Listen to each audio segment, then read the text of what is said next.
here. This is my final attempt to present Srila Rupa Gosvami Sikharini. There is a reason why this presentation was named Srila Rupa Gosvami Sikharini, and that reason will be revealed today. But I am so extremely thankful to His Holiness Sachinandan Swami Maharaj for kindly organizing this entire event so that all of us could gather together in person and could have some nectarian discussions. On Zoom it is possible always, but what happens on Zoom frequently is people switch off the camera and then start doing something else. And the speaker also may be wearing kurta and below he may be wearing shorts or something. Because this is the only important part in a Zoom conference. So you could very well wear shorts and a kurta above and give a class and people will think, wow, So, but this is to meet in person is very good because bhavo hi bhava karanam. Srimad Bhagavatam says, bhavo hi bhava karanam. The feelings that are present in the heart of the speaker, the listeners, they become affected by the feelings of the speaker. So, bhavo hi bhava karanam. So, whatever feelings are exhibited by the speaker, whatever feelings the speaker carries in the heart, those feelings are planted in the listeners. So, and that is possible when people gather together. So, dear devotees, I thank all of you very much for kindly assembling here. My sincere gratitude also to His Holiness Swayam Bhagwan Keshav Maharaj for the wonderful talk he gave this morning. It was very intense and there were many points on which this presentation and Maharaj's presentation, we will coincide. And because the topic is the same, Viraha. And Milan is also there. Yesterday, I have left all of you on the embankment of Milan. But today we have to undertake a painful journey on the long embankment of Viraha. Dear devotees, this pain is not material pain. You will feel pain, but inside the heart there will be also another transcendental joy. But today we have to drink a little more. Are you prepared to drink a little more? Yes. Because this is the final opportunity for drinking Shikharinis. So please drink enthusiastically with me. We will begin with Mangalacharan, auspicious invocations, and then I'll begin the presentation. Om Jnana-timirandhasya Jnananjana-shalakaya Chakshurunmilitam Yena Tasmai Shri Gurave Namaha Shri Chaitanya Manobhishtam Sthapitam Yena Bhutale Soyam Rupa Kadamayam Dadati Swapadantikam Vandeham Shri Guru Shri Yutapada Kamalam Shri Gurun Vaishnavamscha Shri Rupam Sagrajatam Sahagana Raghunathanvitam Tam Sajivam Sadvaitam Savadhutam Parijana Sahitam Krishna Chaitanya Devam Shri Radha Krishna Padan Sahagana Lalita Shri Vishakhanvitamscha Namam Vishnu Padaya Krishna Presthaya Bhutale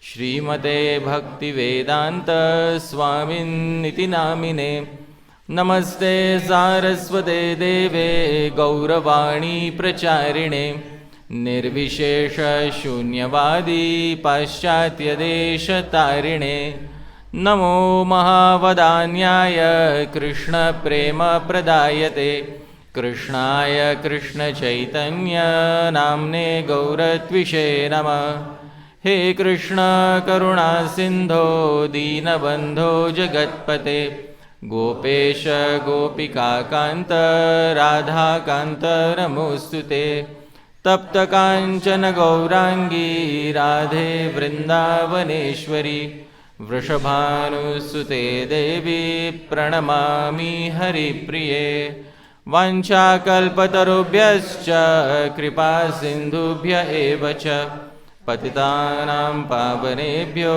वैष्णवेभ्यो नमो नमः। जय श्री कृष्ण चैतन्य प्रभु नित्यानंद श्री अद्वैत गदाधर श्रीवासादि गौर भक्त वृंद।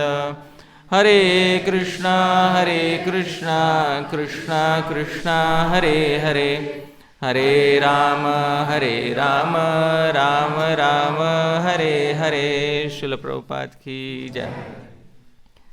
So, welcome once again, dear devotees. Thank you so much for kindly being present here today once again.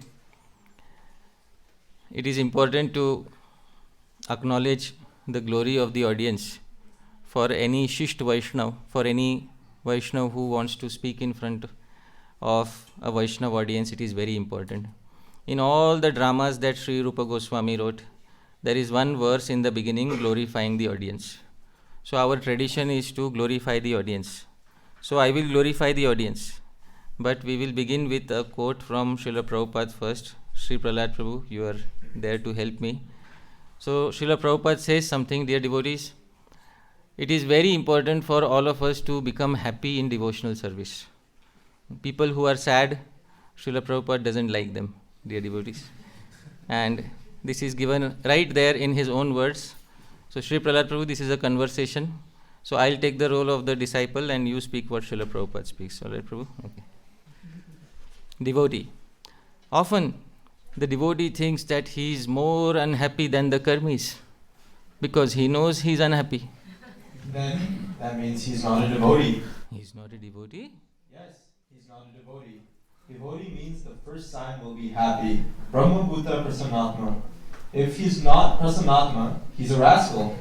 He's not entered even devotional life. He's outside. That is the test.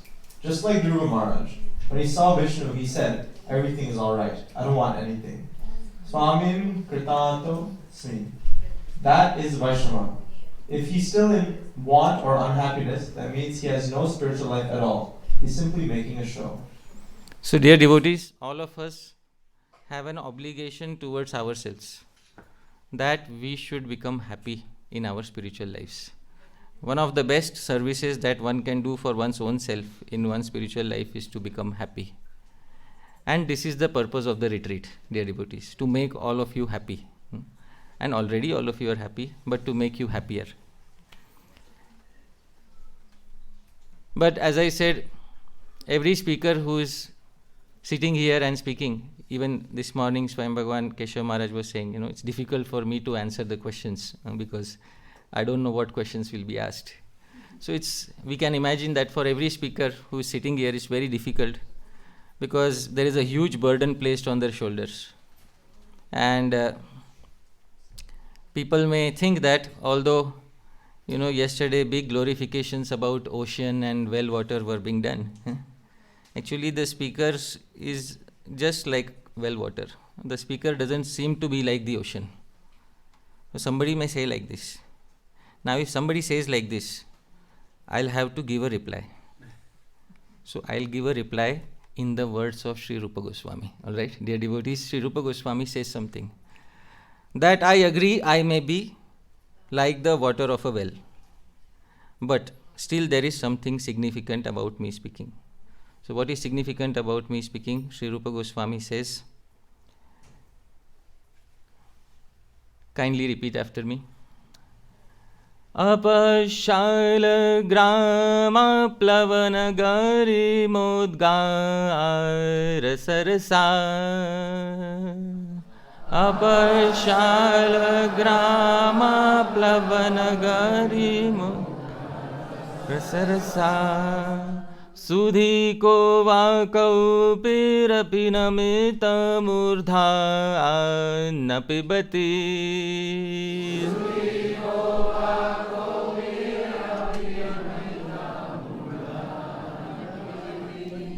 So, although I may be apaha, I may be water of the well. Kaupir, I may be water of the well. But association with all of you is like directly associating with Sri Krishna himself. And when insignificant water from the well comes in contact with a Shaligram Shila, when it is used to bathe the Shaligram Shila, even that insignificant water from the well becomes worshipable, and the intelligent people touch it upon their heads and drink it respectfully. Is it not so, dear devotees? Yes. So I may be insignificant as the water of the well, but contact with all of you is like contacting the Shalagram Shila, dear devotees. So I am dependent on all of you. Kindly give all of your good qualities to me, so that whatever I speak may become worthy of listening. So this is the translation, Sri Prahlad Prabhu.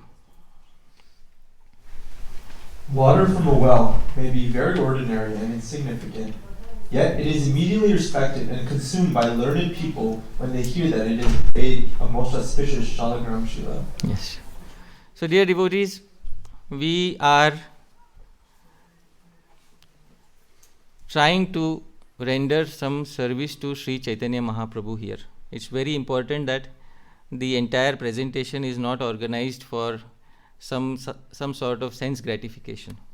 As I said, this is a very wonderful bhajan kutir made here, and I think of this bhajan kutir as Sri Rupa Goswami writing some poetry. He's right here in Jagannath Puri for the pleasure of Sri Chaitanya Mahaprabhu. This is a thatched hut, all right? Please notice this, it is a thatched hut, because I will use this detail later. I'm going to use all the props, for my presentation. But this is a thatched hut Sri Rupa Goswami is writing inside for the pleasure of Sri Chaitanya Mahaprabhu, and they are singing inside, Rupa Goswami, Swarup Damodar Goswami. The door is a little open, so a crow like myself can hear, and I am trying to repeat that message to all of you. But Sri Prabodhanand Saraswati says this is a very wonderful time to live in, because something special has happened, and he says this in his Chaitanya Chandramrita. Avatirne Gaurachandre Vistirne Prema Sagare Suprakashita Ratnaughe Yodino Dina Eva Sahai. Avatirne Gaurachandre. Dear devotees, who has appeared on the planet now? Gaurachandra. Vistirne, and something has expanded. Something is overflowing. What is overflowing? Prema Sagare, the ocean of Prema. And the ocean of Prema is overflowing. Suprakashita Ratnaughe. All the diamond-like jewels, the Shikharinis have come on the surface now. And when they are on the surface of the ocean, they are on the ocean banks. All you have to do is pick up these jewels. But yo dino, one who still doesn't pick them up, dina evasa, he is the one who is truly unfortunate, dear devotees. Even after Chaitanya Mahaprabhu has arrived, his poets have written so many nice verses. Sri Rupa Goswami wrote 2 lakh verses. In India we count in lakhs. What is that? How much is that? 200,000 verses to glorify Shri Krishna. There are 365 days in a year. So if I live for, if somebody lives for 10 years, he can read 3,650. How many will 2 lakh take? So it is not the work of one lifetime. And Sri Jiv Goswami added 400,000 more to it. So this is the translation. Please don't remain unfortunate, dear devotees. The full moon like Gaurachandra has now appeared.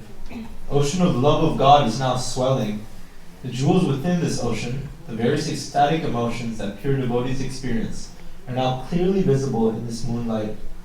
But one who still remains unfortunate and does not pick up these jewels, that person is truly worthy of being called unfortunate. Yes. And there is a very nice imagery in the verse. Gaura Chandre, Chaitanya Mahaprabhu is compared to the moon. And Prema Sagare, Prema is compared to the ocean. And the ocean is overflowing because of the full moon. And because of the overflow, all the jewels which were lying deep in the ocean bed, they have come on the surface of the ocean. Now all you have to do is, an intelligent person has to pick up the jewels. So dear devotees, after Chaitanya Mahaprabhu has arrived, after Sri Rupa Goswami has written all these jewels and manifested them in front of us, kindly pick all of these jewels up. Even in your day-to-day life, whenever you see some nice poetry by Sri Rupa Goswami, please don't miss the opportunity to read it, relish it, and collect that valuable jewel. Moving ahead, this was the embankment that we yesterday stopped at. Dear devotees, this image I requested all of you kindly keep in your hearts. This is when the man, that is the sulkiness of Srimati Radharani, was pacified by Shri Krishna. Now, as I said, our hearts have to be like an ocean. And ocean means it has to derive inspiration from various sources. Today, I am introducing an author who will add some Sikharinis, very valuable Sikharinis, to all of your lives. But before I say something about him, I would like to say that I heard about this author for the first time from my revered Guru Maharaj, Sri Srimad Radha Govinda Das Goswami Maharaj. And Srila Prabhupada named a disciple after him. Srila Prabhupada's disciple name is Harisori Prabhu. But the name Harisori is traditionally not found in Srimad Bhagavatam or Chaitanya Charitamritam. So who is Harisori? So there is one commentator on the Srimad Bhagavatam who appeared at the beginning of the 19th century in 1804 on the western side of India. And his name was Sri Harisuri.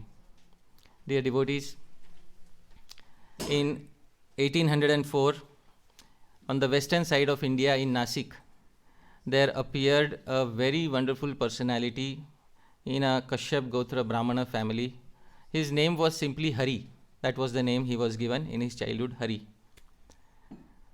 Hari learnt all the Vedic arts, grammar, Nyaya, Mimamsa, all the Vedic sciences he learnt.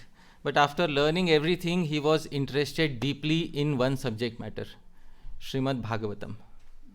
He was very interested in Srimad Bhagavatam. And he got all the mantras to worship the Lord in his family lineage. But later he got most attracted to the Sankirtan movement of the Vaishnav Saint Tukaram. Srila Prabhupada says he was initiated by Sri Chaitanya Mahaprabhu. And in his lineage, Sri Harisuri took initiation and started performing kirtan. Now please hear of his daily sadhana. What was his daily sadhana? Before sunrise, he will wake up and he will take a bath in the river Godavari, which flows nearby. Chaitanya Mahaprabhu visited Nasik. There is the place where Chaitanya Mahaprabhu visited in Nasik. So near that place is the place where he would take bath every day. After taking his bath, he would chant his Gayatri. After chanting his Gayatri, he would daily chant Vishnu Sahasranam. After chanting Vishnu Sahasranam, he would daily read 12 chapters of the Srimad Bhagavatam. After reading 12 chapters of the Srimad Bhagavatam, he would serve the cows for 1.5 hours. And only after that would he take the first morsel of food for the day. This was his daily sadhana. He started this sadhana at the age of 30. And his plan was to continue this sadhana till the end of his life. But he could only continue it for 12 years. After 12 years, when he was into the 13th year of performing his sadhana, one day when he was performing the last part of his sadhana, he was doing his Go Seva. There was a tap on his back, and simply by the touch he understood who it was. So when he looked behind, he got his first darshan of Sri Krishna in his life. He writes in his book, Itham bhuri samarthitah sa bhagavan protsahanam me hyadat. Due to immense sadhana, I got one darshan of Bhagavan in my life. And when Krishna appeared in front of me, he said one thing to me, the first word that Krishna said to him. My dear child, your life is now successful. There is no more birth for you in this material world. But there is still one thing that I want you to do. Will you do something for me? If Krishna would ask this question to all of you, what would you say? Yes. So in the 10th canto of Srimad Bhagavatam, I have performed various pastimes. And there are various hidden reasons behind why I did what I did. I will give all these reasons in a seed format in your heart. Will you kindly use all your poetic ability and write a commentary on my Vrindavan Leela? So he said definitely. So he ended up writing only one work in his entire life. Although he could have written hundreds of literature, he wrote only one work on the 10th canto of Srimad Bhagavatam, only on the Vrindavan Leela, the only commentary available in verse format. All other commentaries are paragraphs. This commentary is in the form of verses. He ended up writing 4,750 verses on the first 49 chapters of Srimad Bhagavatam after having a darshan of the Lord. His name is Sri Harisuri, and the literature he wrote was Bhakti Rasayanam. Dear devotees, I will try to present a few verses from him today, and then I'll also go back to Sri Rupa Gosvami. So dear devotees, after a few days, something happened. Because Sri Krishna was happily meeting Srimati Radharani, and after a few days, Sri Krishna did something. He wanted to call her and all the gopis in the dead of the night. So he started playing upon the flute in the dead of the night, dear devotees. And when he started playing on the flute, he played on the 5th note of the flute.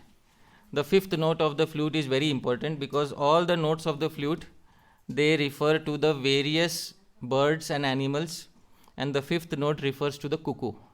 And as we know, he is our transcendental cuckoo. So he played on the 5th note. The cuckoo's voice is evoking karunaras, piteousness, a call of longing for the beloved. So all the gopis, they heard the 5th note of his flute, and they came in the night. And after they came, as in this morning Maharaj was saying, Shri Krishna started to transform Shri Vrindavan into Dharma Kshetra. Because at that time when they came in the dead of the night, Shri Krishna pretended innocence. Why have you come here?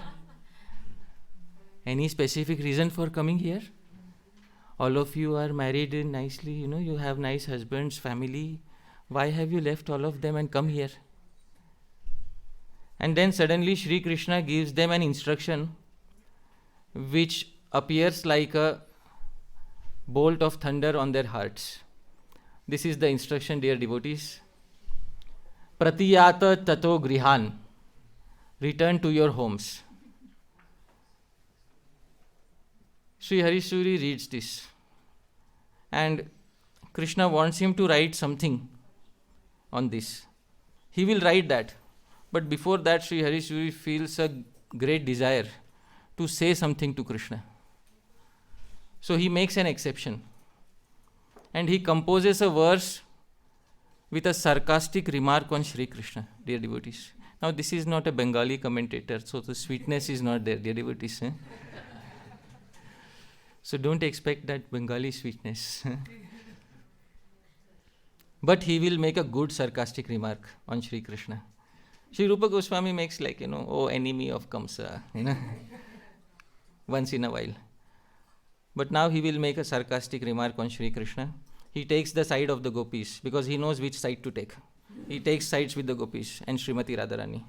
And then he composes a verse. This verse is speaking to Sri Krishna on behalf of the gopis. So this is a verse in the meter Sikharini. Right. So let's sing together, dear devotees. Shirasya dhayaiva vrajata punarityuktimihate vrajama swamgeham swamati saralananyagatika padam te praptanam bhuvina punaravrittiritiya Taya shrutya kveta sadayavada gantavyamadhuna. So he takes sides with the gopis and says, on behalf of the gopis, "O Krishna, you are saying, Pratiyato tato grihan, return back to your grihas, return back to your samsar." Samsar means your family life. Return back to your samsar. Shirasyadhayaiva. All right, we will hold your order on our heads. Holding your order, return back to your samsaras. Vrajata punar. We will start going back. Why? Ukti mihate, because you have said. Vrajamaha swam geham. We will return back to our samsaras. No problem, Krishna. Why? Ati sarala. We are simple-hearted gopis. Ananya gatika. And we have no other refuge other than you. But Krishna, remember one thing. Today we will return back to our samsaras. But you have another set of wives. The Shrutis. The 4 Vedas. They are also the wives of Shri Krishna. So the Shrutis are also your wives. We will go back to our samsara. But tell your Shrutis, your wives, that today they will no longer be able to go back to their samsara. Today they will not be able to return back to their homes. So this is where the verse ends. Now there is a big mystery. What did he write? So this is the commentator who makes things purposely a little bit complicated so that we can meditate more and more on the Leela. He is the teacher who makes things a little difficult. So the import is as follows. Today we will return to our samsara, our family life. But your Shrutis, your wives were boldly proclaiming, anybody who takes shelter of you never has to return back to samsara, the material world. Today, these Shrutis have been proven false by your statement. So tell these Shrutis, your wives, that they should not return back to their homes. There is another secret here. Because the 4 Vedas reside in the material world on whose planet? Brahma's planet. And Brahma's planet is known as which loka? What is the meaning of Satya? So there should be no entry for false people in Satya loka. Tell your wives, they should not go back to their home Satya lok today, because they have been proven false. So dear devotees, this is the first Sikharini from Sri Harisuri. He's just beginning, dear devotees, this is just warm up. When the gopis in anxiety, they will go to each and every tree and ask, where is Krishna, where is Krishna? For every tree, he will compose 5 verses. So, a total of 4,750 verses were written by him, but every verse is a puzzle. There is a trick involved.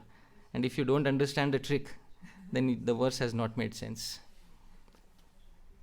So, this is the translation, Sri Prahlad Prabhu.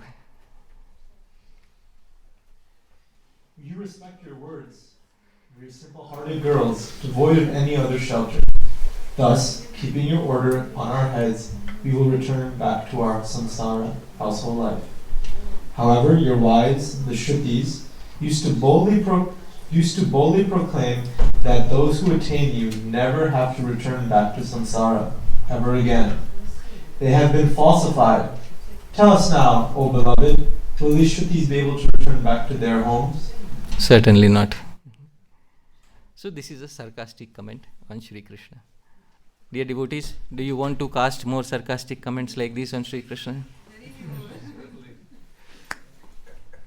So, he's from the state from where I am. He's a Maharashtrian like me. And we like to spice things up, dear devotees. Huh? Our speciality is spice. The Bengali speciality is sweetness. Our speciality is spice. So we like it spicy, dear devotees. Our relationship with Sri Krishna is a little spicy. So that's the flavor we bring out, the commentators bring out in their interactions with Sri Krishna. Now, finally, after the argumentation, Sri Krishna begins the rasa dance with the gopis. So now we are not going to get into the rasa dance, because that topic is confidential and it should be discussed, amongst extreme Sahridayas. But in the Rasa dance, Sri Shukadev Goswami ends up saying that all the gopis started feeling pride in their heart that Sri Krishna is only with me. And after that, Sri Krishna did something. What did Krishna do? Disappeared from all of their presence. But Sri Krishna still went into the deep forest with one special gopi. Which gopi was that, Sri Prahlad Prabhu? How do you know? How? Oh, commentaries. The commentators are all biased. They're all biased.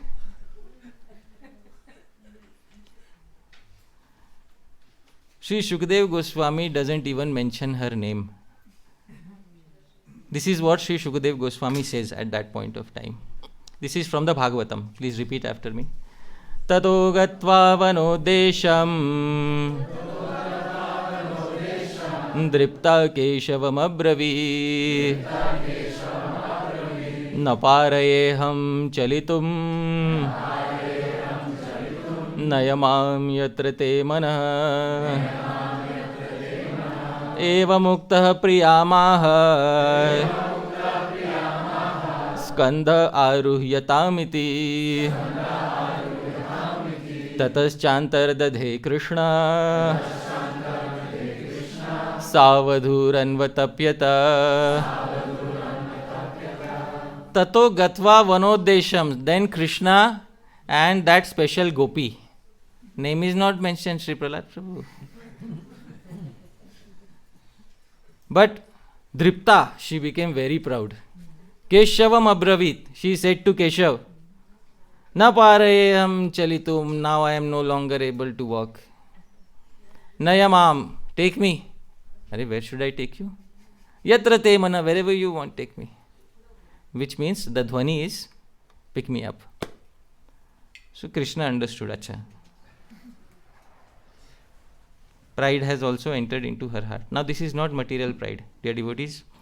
One of the anubhavas or one of the resultant emotions of the various rasas is garva or pride. This pride is transcendental and is not to be understood as the material pride, because sometimes we think material pride entered the heart of the gopis. So that is not the case here. So that anubhava known as garva, which is a transcendental symptom of experiencing bhakti ras, that was into the heart of Srimati Radharani. And Krishna just wanted one opportunity, one excuse for taking our boat on the shore of separation.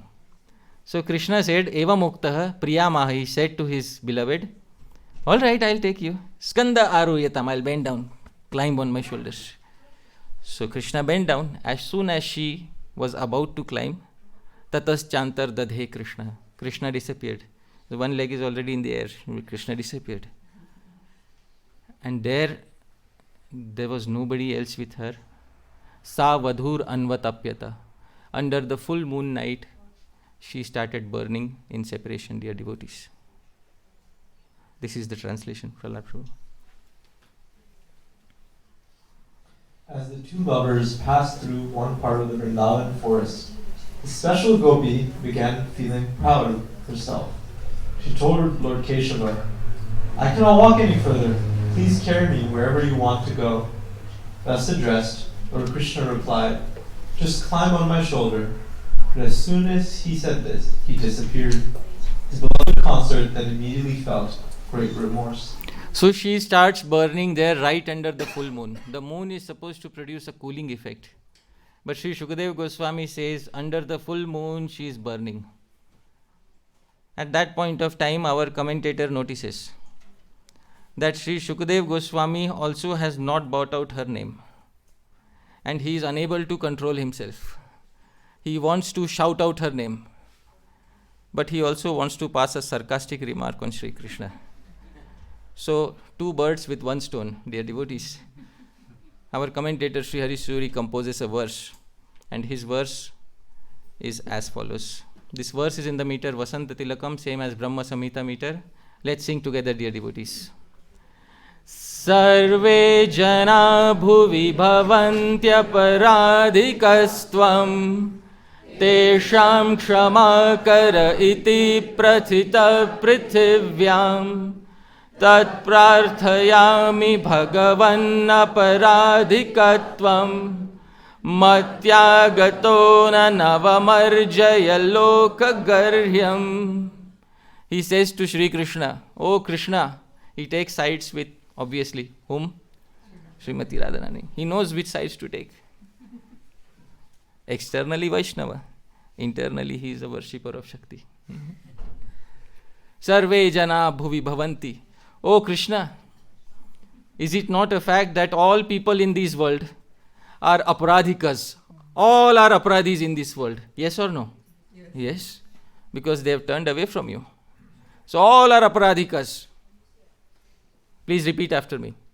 Dear Krishna, all humans, in this world are aparadhikas. Tesham kshama kara, but you will forgive them, Krishna. You are the one who will forgive all of them. Iti pratitha prithivyam. We have heard this. Every saint on planet Earth says that you will forgive all the aparadhikas. Now, Krishna, let everyone in the world be aparadhika. That is understood. But today, you do not end up becoming aparadhika. Apa, gone away from Radhika.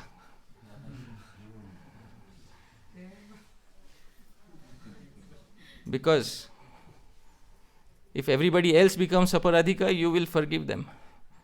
But if you become aparadhika, nobody on earth will forgive you, Krishna. Nobody will forgive you. Will anybody forgive Krishna if he becomes an aparadhika? No. A Gaudiya Vaishnava certainly won't forgive Sri Krishna. So this is what he hides in the verse. So he also hides, just like Shukadeva Goswami hides, but he brings it out in the hidden meaning. This is the translation, Prabhu.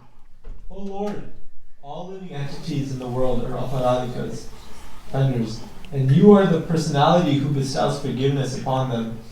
This fact is well known in the entire world. O Lord, let everyone else become aparadhikas, but I pray that may you should never become an aparadhika, gone away from Radhika. Therefore, O Lord, please return back. So, he takes sides with Srimati Radharani and he wants Sri Krishna to be united with Srimati Radharani. So, typical of a Vaishnava who is from a branch of Sri Chaitanya Mahaprabhu. Alright. So, he knows the moods that have to be accepted. Now, Srimati Radharani, she is sitting there under the moon and she is burning under the moon. Now, there are 10 stages of separation that are mentioned in Shastra. In contemporary world, we say 5 stages of grief. There are 5 stages of grief. And in Shastra, there are 10 stages of separation described. So there are 10 stages of transcendental grief described in Shastra, which begin from Chinta, anxiety. So Chinta is the first state. Then Udvega, the anxiety increases. Tanu Krishata, the body becomes emaciated. Malinata, the body becomes, dirty, dusty. And then finally comes Pralap. Sri Radharani starts blabbering out something which she is not aware of. She enters into the stage of Pralap. Dear devotees, we have entered into separation, but which separation is this? Because today morning Maharaj had shown separations, all the stages of separation. First was Purvarag. Anybody remembers the second stage? Man. Third was Prema Vaichitya. Fourth was Pravas. And Maharaj also explained in brief. So, which stage of separation is this? In Pravas, Krishna travels far away out of Vrindavan. Krishna has not even traveled far away. So, dear devotees, we have technically entered into the state named as Prema Vaichitya, where Krishna is present right there. He has not gone away anywhere. He has not traveled to a distance. He is present right there. But Srimati Radharani is feeling separation from him because either he appears to disappear or he has actually disappeared. In both cases, That separation becomes known as Prema Vaichitya. Krishna is watching from behind. What are her reactions? Srimati Radharani enters into the stage of pralap. She starts blabbering out. Suddenly she looks at the moon. At that point of time, our commentator Sri Harishuri describes her state of pralap. What does she say to the moon? A curse is uttered to the moon, dear devotees, and this curse is described in a very special verse by him. So Srimati Radharani says something to the moon. This verse is in the meter Shardula Vikriditam, same meter as Shad Goswami Ashtakam. Let's sing together, dear devotees. Jatu jatu chidatmano yadi jane jaya bhugasmin gurus tad yogam kurute karena tarase tyesha mahat paddhati tyaktva tam kurushev jayan nija karair अस्मद् वियोगाम्बुधेर् वृद्धि तत्र न तेत्र पेति सुवचम नित्या प्रतिष्ठा जुषा. So Prabhu, can you please come here?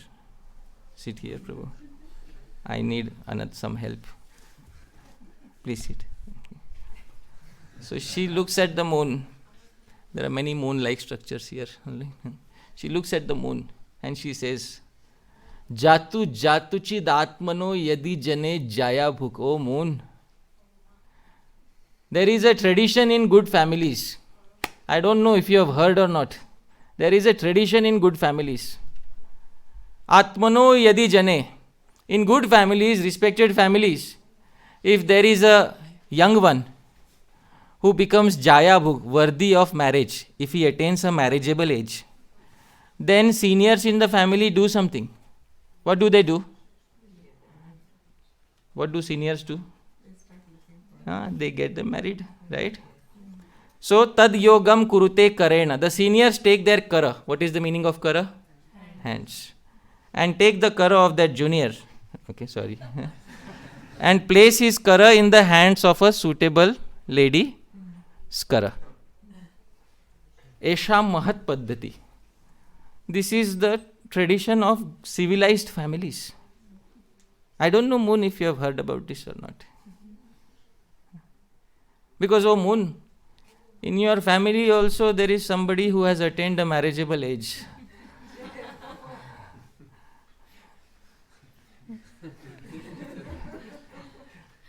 Somebody has just attained a marriageable age in your family. Who has attained? So you were supposed to do this. But instead you are doing something else. Tyaktva tam, giving up this dharma. Kurushep jayan nija karair. Giving up this dharma of taking your kara, holding his kara and giving it in our kara.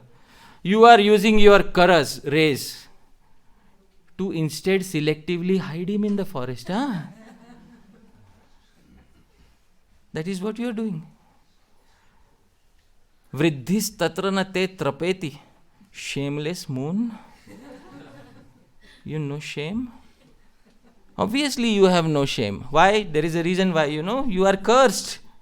What is the curse? Nitya pratishtha jusha. You will have no pratishtha in society. What is the meaning of pratishtha? Position. Prestige. Fixed prestige. Pratishtha also means fixed position. The moon never has a fixed position. It always keeps moving, dear devotees. Since you have no fixed pratishtha, therefore you act shamelessly always from time to time. So this is pralap, blabbering out and cursing the moon. So dear devotees, I hope you're liking the spicy flavors. So this is the transcript. Prabhu, you can go back. Thank you. We'll marry you off at a proper age, Prabhu.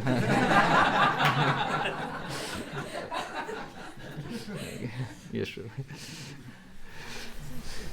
Prabhu, the tradition among great families of this world is that if any youngster attains a marriageable age, the elders immediately facilitate his union with a suitable match, using their own kara. Giving up this great practice, you were going the opposite way and using your kara rays to hide your descendant using these same kara rays. You are increasing the waves of the ocean of our separation. What more can be expected from someone as shameless as you, who has no pratishta, prestige, or fixed position in this world? So this is, dear devotees, pralap. So he knows all, because in his life he studied all poetics, grammar, Vedanta, everything. But his heart is fixed upon Srimad Bhagavatam. So as I said, poets can come from any part of the world. They can come even from Germany, dear devotees. It may happen tomorrow that somebody may get such realizations, that they may, feel a strong impetus to write something about Shri Krishna. Now, 1 verse, 2 verse, 3 verse, 10 verses, or somebody may feel an impetus to write 4,750 such verses. It is possible. This is the same commentator. His katha is often repeated in our society, ISKCON, because when the milk starts boiling, the milk was thinking, I will commit suicide. So he is the same person who wrote that particular comment. So, dear devotees, it's an intense stage of separation, and suddenly Srimati Radharani is found by all the gopis. The gopis locate her footsteps. First they see 2 sets of footsteps, then they see only 1 set. Then they find out that, they understand that Krishna must have disappeared from her presence too. Then they locate her. They all go to the banks of the Yamuna and they sing a beautiful song. Which song do they sing? Gopi Geet. And does Krishna appear after the Gopi Geet? Yes.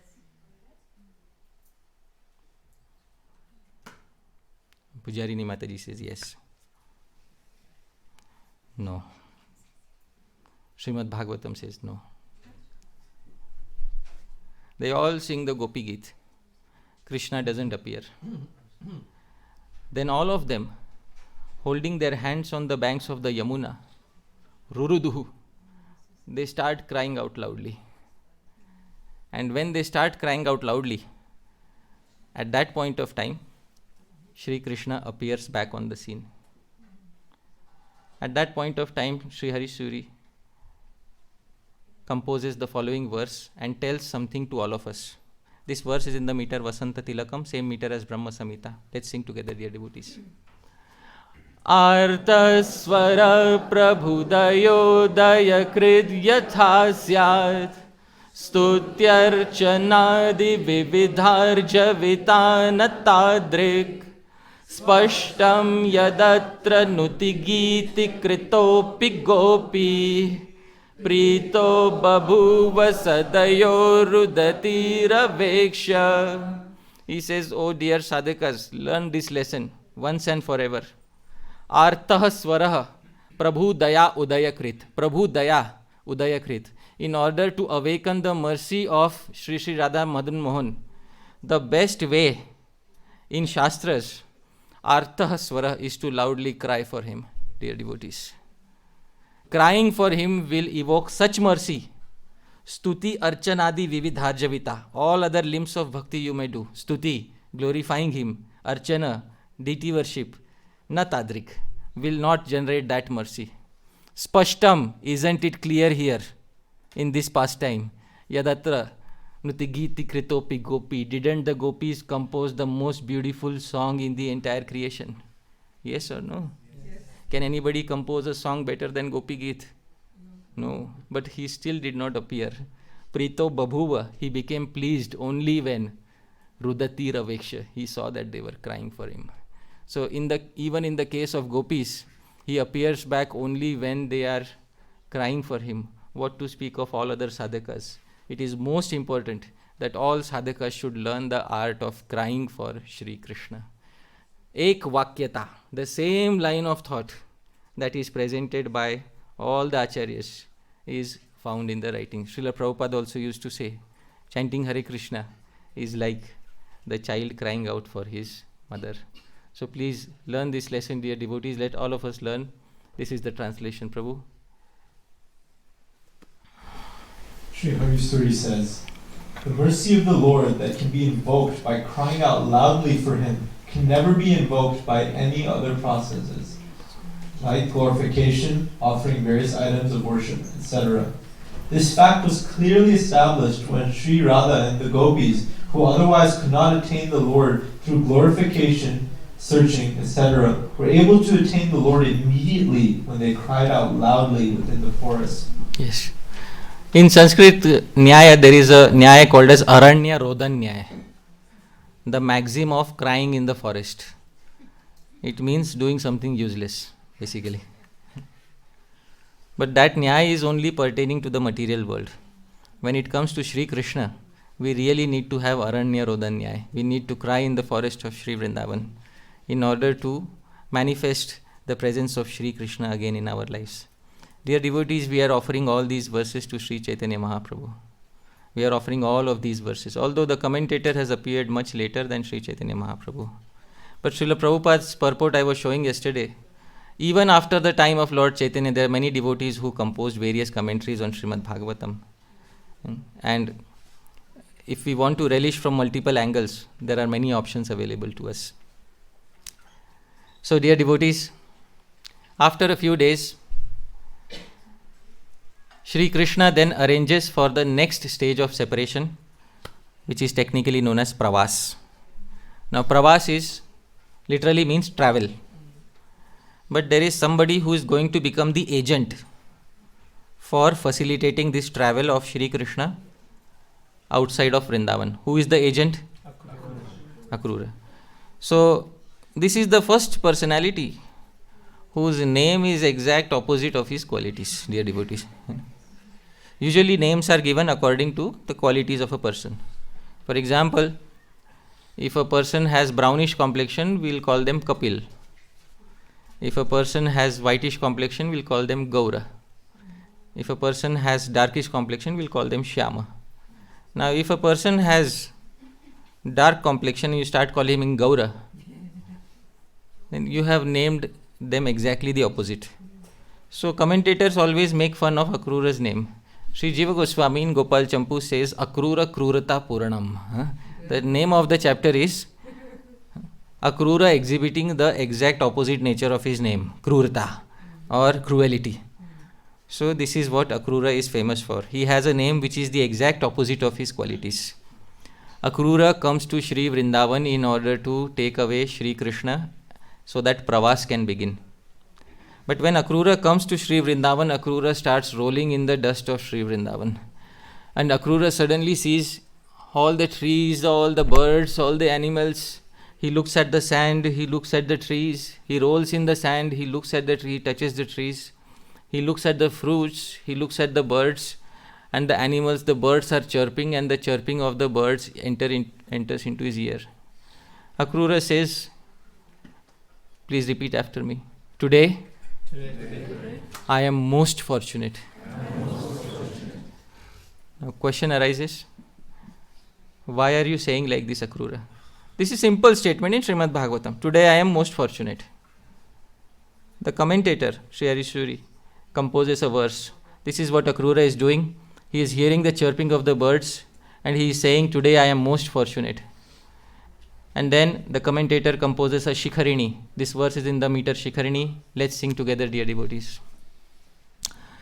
Natadrik bhubhago ya iha hari padabjarahito Natadrik vavriksho hari karam mridusparsha vikala Navatadrik jantur hari sadaya viksha virahitas Tadetesham bhagyam yugapadupalabdham kathamaho. Why is Akrura saying that I am most fortunate? A simple statement is explained in such a beautiful way by the commentator. The commentator has entered into the heart of Bhagavan and extracted the reason from there. What is Akrura thinking? Natradrik bhubhago. He asks a question. Bhubhago. Is there any piece of land in Sri Vrindavan, Hari Padabja Rahita, which is free from the lotus footprints of Hari? Is there any part in Sri Vrindavan that Sri Krishna has not touched with his lotus feet? No. All parts of Vrindavan have been touched by the lotus feet of Sri Krishna. When somebody touches their feet on that part of the land is receiving direct remnants of Sri Krishna. Everybody agrees? So Sri Vrindavan's land, dust, received the direct remnants of Krishna. Now, the trees grew up nourishing from this soil. So the trees received the remnants of Sri Krishna. Everybody agrees? Yes.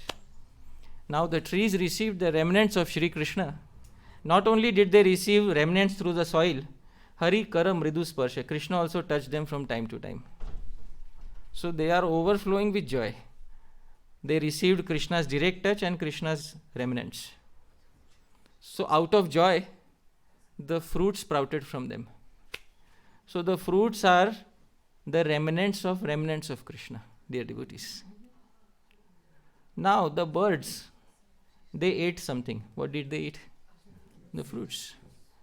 The remnants of Krishna. And not only did they get the remnants of Krishna, Krishna also directly saw them through his glance. So the birds are overjoyed and they are unable to contain their joy. And out of their joy, the birds are chirping loudly. So the sounds that come out from their mouth is the remnants of Sri Krishna. And that is today entering into my ear. So the land is fortunate. So the trees are fortunate. The birds are more fortunate. And I, Akrura, am most fortunate. Because I am receiving the remnants of Sri Krishna. And today I will also receive the footmarks, the touch and the glance of Sri Krishna, which all of them have received. This is the reason why Akrura says, I am most fortunate. This is the translation. Akrura's thoughts. There's not even a small portion of land here that remains untouched by Hari's lotus feet. Neither is there a single tree that has not experienced the joyous agitation of being touched by Hari's soft hands. Nor is there a single living entity here who has remained devoid of his merciful glance. How wonderful! How did it happen today, after millions of lifetimes, that I obtained the good fortune of all these entities at once? Certainly it is due to the culmination of my immense good fortune. So as I said yesterday, all of you are not here by chance. Sri Rupa Goswami selected all of you in order to be here. It's not an over-exaggeration. God didn't play dice with your lives, dear devotees. It is certainly the culmination of all good fortune from all previous lives. And if you don't believe that, in the Srimad Bhagavatam, 3rd canto, 33rd chapter, verse number 7, Mother Devahuti says, Aho batashva pachoto gariyan yajjivragre vartate namatubhyam te pustapuste juhvu sasnurarya brahmanu churnam grinanti yete. People who are chanting your name today must have performed all sorts of austerities, yagyas. They must have visited all the tirthas in their past lives in order to have achieved the point of being able to get initiated and chant your holy name day after day, dear devotees. So all of you were personally handpicked by Sri Rupa Goswami. Hence proved. All right. Now, we will go back to our eastern part of India. We want to associate again with our 6 Goswamis. So Akrura takes Sri Krishna and Sri Balaram on the chariot. Sri Jiva Goswami's Gopal Champu describes this scene, and all the gopis are there in front of the chariot, and the gopis end up saying something to Sri Krishna before the chariot leaves. This verse was composed in the Gopal Champu by Sri Jiva Goswami. This verse is as follows. This verse is one of the longest meters of Sanskrit poetry. This meter is called Srak Dhara. Srak means long garland. Dhara means a lady who wears. Verses are named after ladies. Often the names of the meters are often behind ladies. So this is Sragdhara, a lady who wears a long garland. So I will try to sing, but I have to break it down. Alright, so will you kindly repeat after me? Yes. Gachannesha tvamadya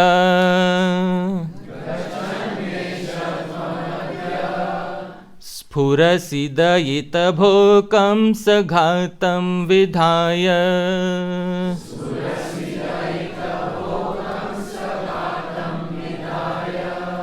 Svikartum rajatam tad Katham atha bhavata dagatiste vrajaya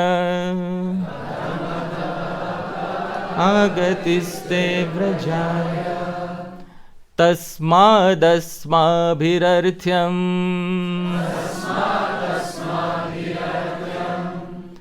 Tadidamiha bhavamstatra nana viraja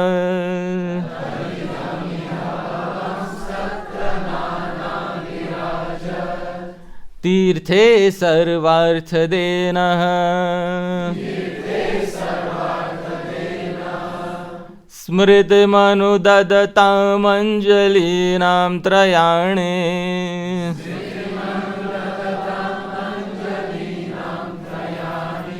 Sragdhara, meter. Have you heard this meter somewhere? Vandeham Shri Guru Shri Yutapada Kamalam Shri Gurun Vaishnavamscha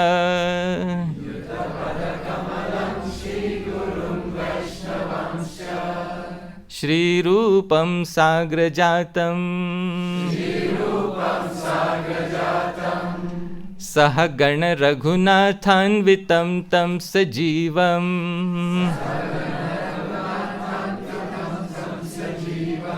So it's not a paragraph, dear devotees. It is a verse in one of the longest meters of Sanskrit poetry, Sragdhara, a lady wearing a long garland. So Sri Jiva Goswami composes a verse using the meter Sragdhara. And Srimati Radharani is saying something to Sri Krishna before he leaves for Mathura. She says, Gachan esha tvamadya. As you are leaving today, we know why you are leaving. Sphurasi dayita bho. Oh beloved, in your heart there is a desire. What is the desire? Kamsa ghatam vidhaya. You want to kill somebody. Whom do you want to kill? Kamsa. You say, I will come back. But we know it is a lie. Why? Because after you kill Kamsa, who will become the king of Mathura? Krishna. Svikartum rajatam tat. Immediately they will ask you to become the king. Kathamatha bhavatad. And how will it happen? Agatiste vrajaya. That you will return back to Vraja. Does a king, have you heard of a king who returned back to cowherd life? It will never happen.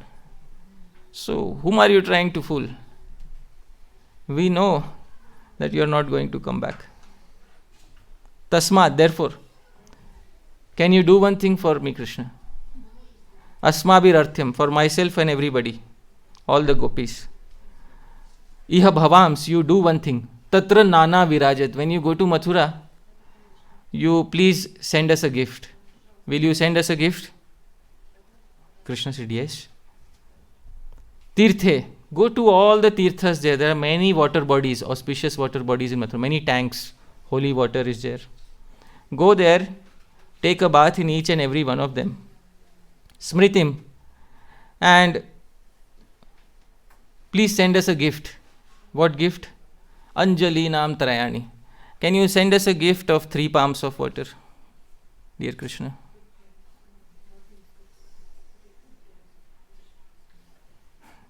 There is a dhvani. 3 palms of water are only given to the dead as oblation, dear devotees.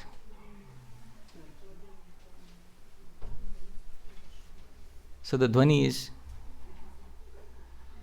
we never asked you for any gift while we were alive. So at least, can you send a gift after we have passed away from this world? So this is what they have said to Sri Krishna. This is the translation, Prabhu. O Lord of our lives, today you are entering thoughts of accomplishing the death of Kamsa and accepting the monarchy of Mathura. How will your return to Vraja ever be possible? It's impossible. Therefore, kindly do one last thing for us. In the various desire-fulfilling holy rivers and lakes around the city of Mathura, please remember us and send us a gift of 3 palms of water. Dear devotees, this painting was made exclusively for this verse. So when you go to Mathura, do this thing for us. Send us a gift of 3 palms of water. Because when you will go, we will attain the final stage of separation.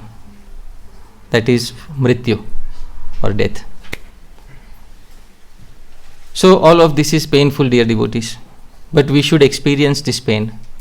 Because Sri Chaitanya Mahaprabhu loved to relish both embankments. Yesterday we were all laughing and smiling as Krishna was making his mistakes in Sri Vrindavan. But this is also another aspect of love. The entire spectrum of love should be covered by the Gaudiya Vaishnavas. And it's important to cry for Krishna. Now I see some of you have your eyes welled up, and that is the success of reading all these verses. That we are able to cry for Krishna. And it is the success of the retreat if we are able to cry for Krishna. So, in this way, Krishna left for Vrindavan, for Mathura. And Srimati Radharani, after he left, the stages of separation started increasing till it reaches a stage called as Unmad. Unmad means complete bewilderment. One fine day, as she is lying in Vrindavan, she is experiencing Unmad, bewilderment. Suddenly she sees a crow in the sky, and she sees that the crow is flying in the same direction that the chariot went to Mathura. So that same direction the crow is flying in. Suddenly she starts speaking something to the crow. Now the crow is obviously not going to listen. It's not that the crow is going to come and take a message. But she starts speaking something. And this message to the crow is recorded by Sri Rupa Manjari. It finally gets recorded by Sri Rupa Gosvami 500 years ago. This verse is in the meter Shardula Vikriditam, same meter as Shad Goswami Ashtakam. Let's sing together, dear devotees. Bhratar Vayas Mandali Mukutahe Nishkramya Gosthadita Sandesham Vada Bandanottaramamum Vrindaatavindraya me Dagdhum Pranapashum Shikhi Virahabhur Indhe Madangalaye Sandram Nagara Chandra Bhindhirabhasa Ashargala Bandhanam. So, usually a bumblebee is made as a messenger, a swan is made as a messenger. The desperation has increased to the point that anybody who is going in the direction of Mathura has to be made a messenger now. A crow has to be glorified, dear devotees. This is what it is up to now. In the entirety of literature, crows have never been glorified. But for the first time, Sri Radha tries to glorify a crow who is flying in the direction of Mathura. Bhratar, O brother, Vayasa Mandali Mukuta, crown jewel of the herd of all crows. Please come here and listen. Nishkramya Gosthadita. After going out of Sri Vrindavan, you seem to be going in the direction of Mathura. Please do one thing. Sandesham Vada. Can you give my message to him? But Vandanottaram. First pray obeisances, because he's big Maharaj now. Big Maharaj. See, in every word there is a dhwani. There is a dhwani in the words. There is a indicated meaning. Vandanottaram. Pay obeisances to him first, otherwise he might feel offended. Now he's a big Maharaj today. remind him Vrinda Tavi Indrayame, that he was originally the Lord of Sri Vrindavan, and give him my message. Dagdhum prana pashum shikhi viraha bhun. Please tell him that in Sri Vrindavan, in a cowshed, there is a big fire, and the cow inside the cowshed is burning to death. Even though it is burning to death, it is not dying. Can you do something? Can you please come and open the bolt on the door of that cowshed so that the cow can finally escape? Please give him my message. So there is a lot of dhvani in this. Goshtha. Go means cow. Go also means senses. And so Goshtha is residence for the senses. The body is a residence for the senses. So this body of mine is like a Goshtha. It is now burning. And the prana pashu, the poor animal of my life, is now experiencing tremendous anxiety and pain. Please go and tell him to come here and open the lock, to open the bolt. What is the bolt? Strong bolt on the door.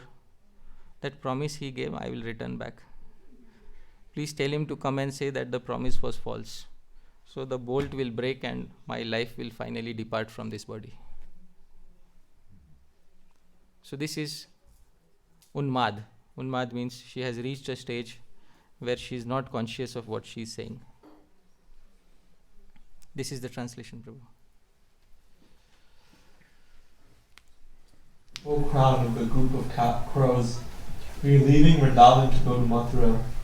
Please speak a message from me to the Lord of Vrindavan. The message is as follows. The poor animal is burning in a cage. It cannot escape due to the strong bolt on the door of the cage. Please come back and break open the bolt on the door. So this is all indicatory language that only Krishna can understand. This is how messages were sent previously. So Krishna can understand the heart of a Sahridaya. Finally, Srimati Radharani attains the final stage of Viraha. Does anybody know what is the Dasham Dasha, the final stage of Viraha? Mrityu, death, is the final stage of separation. But this Mrityu in Sri Vrindavan, there is no Mrityu for the residents of Sri Vrindavan. The residents of Sri Vrindavan cannot die a material death. So although Srimati Radharani is almost unconscious and her life airs are just barely going on, still she is not leaving her body. At that point of time, Sri Rupa Gosvami, as Rupa Manjari, she records what Srimati Radharani says in the Padyavali. This is the verse that Srimati Radharani, she speaks when she is experiencing the final stage, Mrityu. She is not going to die, but she ends up speaking something. This verse is in a different meter, Harini. I'll try to sing. Please repeat after me. I'll break it down. Dalati hridayam Gadhodvegam Dvidhanatu bhidyate.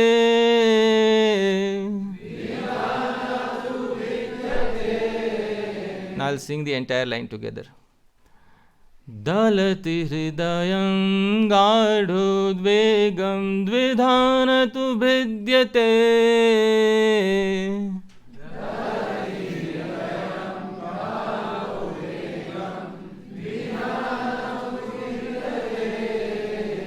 Vahati vikala kayo murcham namunchati chetanam.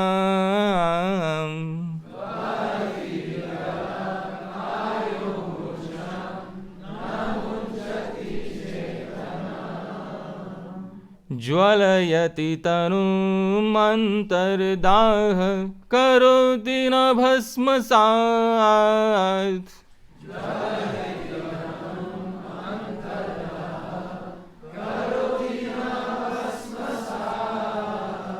प्रहरति विधिर्मर्मच्छेदी न कृन्तति जीवितम्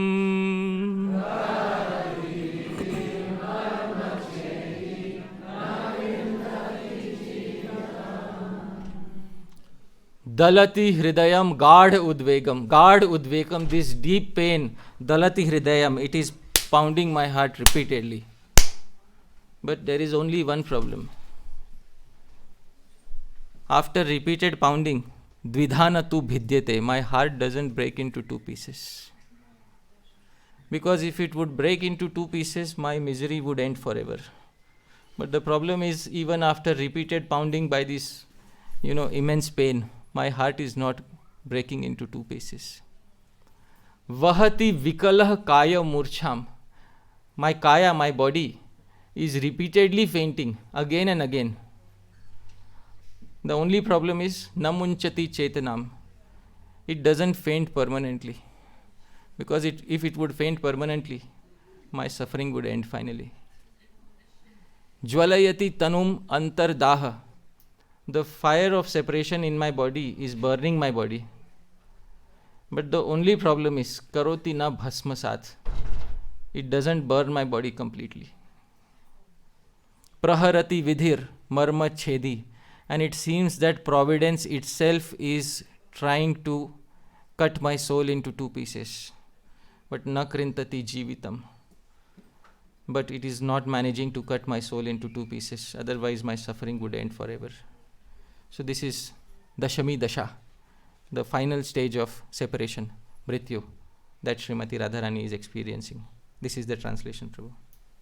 My trembling heart is torn, but will not break in two. My wretched body is stunned, but will not lose consciousness permanently. A fire burns in my body, but does not turn it to ash. Fate wounds my heart, but will not destroy my life. So this is Dashami Dasha, the final stage of separation, which is Mrityu. Shri Krishna is not going to come back this time, like he came back during the Rasalila. In fact, Shri Krishna is going to go even further. And that is a special category of pravas. It is called as Sudur Pravas. Travel in a way that return is no longer possible. So that is Sudur Pravas. Krishna goes to Dwarka. And after going to Dwarka, there is a separation of minimum 75 years, dear devotees.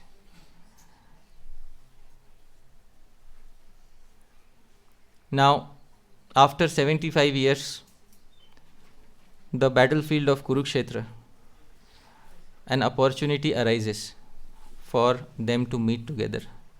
Now, ordinarily in 75 years, any so-called love in the material world will be completely, it will turn into ashes. But Sri Rupa Goswami says that the nature of prema is that even if there are a million reasons for that prema to die, it doesn't die. That is the nature of Srimati Radharani's prema. Even if there are a million reasons for that prema to die, it doesn't die. So, after 75 years in Kurukshetra, there is an opportunity to see Shri Krishna. And the gopis and all of them, they assemble in Kurukshetra. Shri Krishna is also there. Now he is Dwarkadhish Maharaj, Yadunandan. He has come there. And Shri Krishna is in, along with all these kings, and Mother Yashoda, Nanda Maharaj, all of them are also there. So the added, presence of family is also there. And in front of them, Srimati Radharani, all the other gopis are also there. They see Shri Krishna. And Sri Chaitanya Mahaprabhu, he remembers this pastime in Jagannath Puri on the day of Rath Yatra. And when he remembers this pastime on the day of Rath Yatra, he sees Jagannath coming from the temple. So it is for him seeing Shri Krishna in that Kurukshetra. Suddenly Sri Chaitanya Mahaprabhu wants to express those same emotions that Srimati Radharani experienced in Kurukshetra. And for the first time it happens that Sri Chaitanya Mahaprabhu, God himself, fails in words. He is unable to find words for this glorification, for this prayer to Sri Krishna. So God fails to find suitable words to say to Sri Krishna. So Sri Chaitanya Mahaprabhu starts singing a song from a mundane literature. This literature is named Kavya Prakash. And this literature is a literature on poetics and erotics. So this is a literature named Kavya Prakash.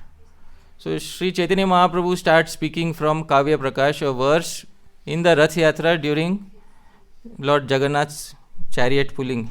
He starts singing a mundane song from Kavya Prakash. In those days there were no movies. So these dramas and novels were the only source of mundane songs.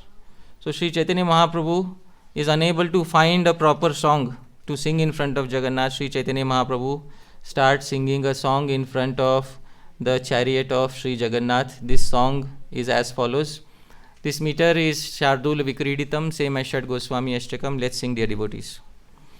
Yah kaumar haras eva hi varas ta eva chaitra kshapas te chonmilita malati surabhaya praudha kadambanila sa chaivasmi tathapi tatra surata व्यापार लीला विधौ रेवा रोधसि वेतसि तरुतले चेत समुत्कंठते. Sri Chaitanya Mahaprabhu says, Yah Kaumar Harah. Kaumar is youth. Harah is the first person who makes love to a particular lady in her youth. That is Kaumar Hara. Yah Kaumar Hara, the first love of my life. Sa eva hi varas. Now in this poetry there is something off track, because this is a mundane poem originally. So there is a heroine, she is saying that my first love in my life is the one who is now my husband. This is not the case with Srimati Radharani and Krishna. But Mahaprabhu is not able to find poetry for this. God is short of words. So going back to the mundane poetry. This is the only mundane verse we'll relish today, dear devotees. Yah Kaumara Hara. So my first love, Sa eva hi varas, is now my husband. But that feeling is different after marriage. Ta eva chaitra kshapa. These are the same nights of spring. Spring nights are the best because the weather is the most pleasant. And te chon milita malati, and this jasmine is fragrant. Sometimes you might have experienced in Vrindavan at night. The jasmine, it overpowers the atmosphere. So te chon milita malati, same jasmine is overpowering the atmosphere. But I don't feel that same thing after marriage. Praudha kadamba anila. It's the same kadamba trees, but I don't feel the same feeling. Sa chaivasmi, I am the same. He is the same. Tathapi, still. Surata vyapara lila vidhau. Before our marriage, when we used to meet together in private, where did we meet? Reva Rodhasi, on the banks of the river Reva. So this has no connection with Vrindavan Leela. Reva is a different river. Vetasi tarutale, under an ashoka tree. Chittah samut kantite, my heart longs for that. So in front of all the big Vaishnavas in Rath Yatra, all the Vaishnavas are present, and our leading sannyasi starts singing a movie song in front of all.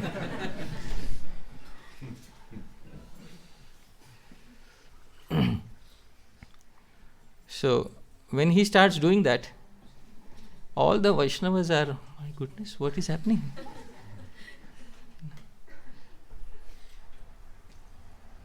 So everybody notices that, but they all keep silent because they don't want to say anything against Chaitanya Mahaprabhu. It's something we don't understand. So they stay at that point, nobody says anything. Sri Chaitanya Mahaprabhu sings this. So Prabhu, kindly read the translation. That very personality who stole away my heart during my youth is now again my master. These are the same moonlit nights in the month of Chaitra. The same fragrance of malati flowers is there, and the same sweet breezes are blowing from the Kadamba forest. In our intimate relationship, I am also the same lover, yet still my mind is not happy here. I am eager to go back to that place on the bank of the Reva under the Vetasi tree. That is my desire. So she is desiring basically the sweetness of the relationship prior to marriage. This mundane heroine, she is desiring sweetness of the relationship prior to marriage. Sometimes marriage kills a relationship. That happens because too much union destroys the relationship. So when there was the excitement of separation and union and separation and union, so she remembers that time and she says, I'm eager to go back to that place when there was some excitement in meeting. Now there is no excitement remaining in meeting. So this is the verse Chaitanya Mahaprabhu utters this. Now there is only one personality in the entire universe who can complete God's incomplete words, dear devotees. Where God failed to produce words, God's transcendental poet, Srila Rupa Gosvami, composes a parallel verse to express the exact sentiment that Sri Chaitanya Mahaprabhu was experiencing. And dear devotees, this verse is in the meter Sikharini. So Sri Rupa Goswami composes the most important Sikharini of his life.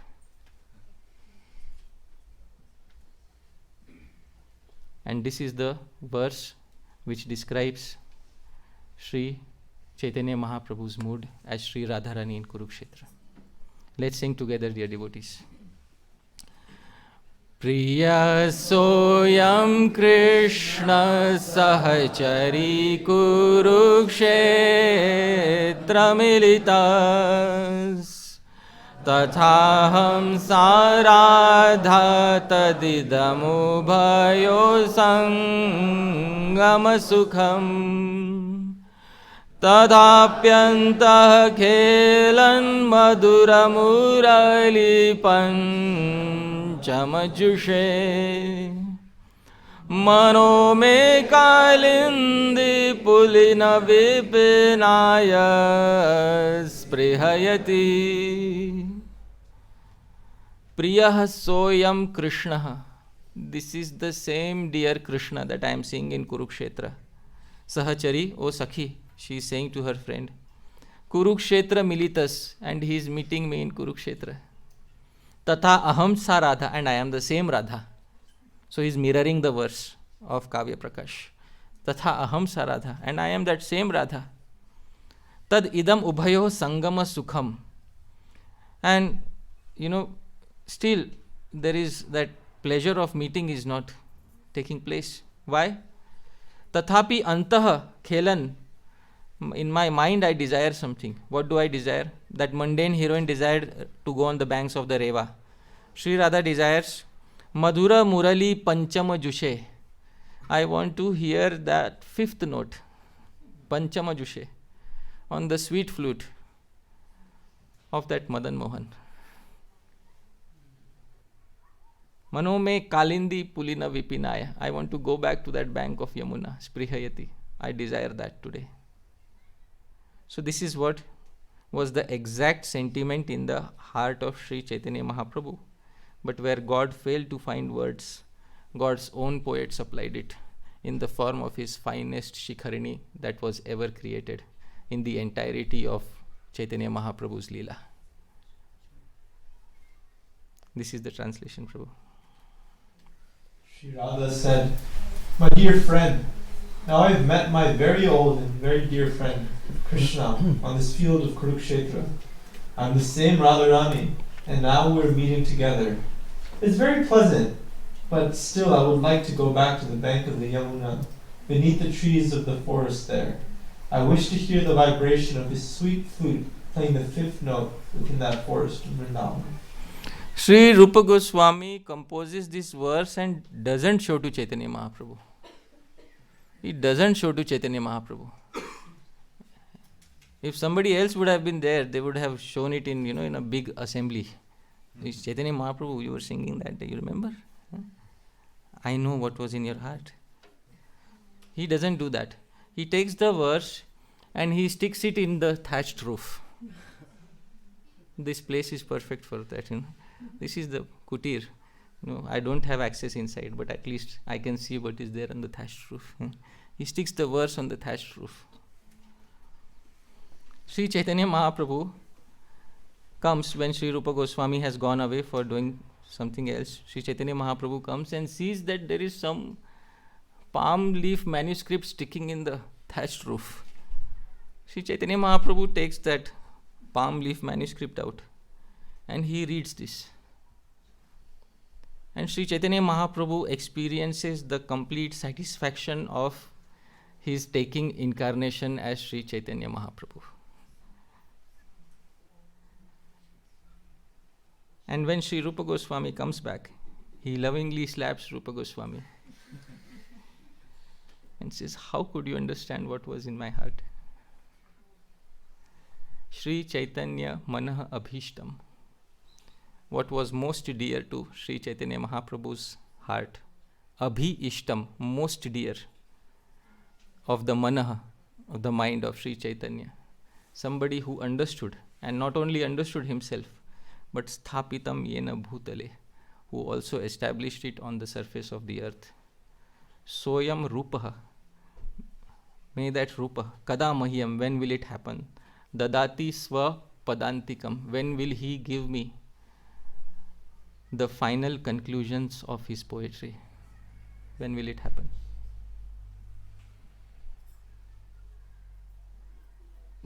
So this is Sri Chaitanya Mahaprabhu returning and seeing the palm leaf manuscript and Sri Rupa Goswami falling at his lotus feet.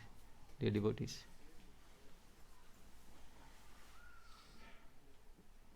So this is why we pray to Sri Rupa Goswami in that way.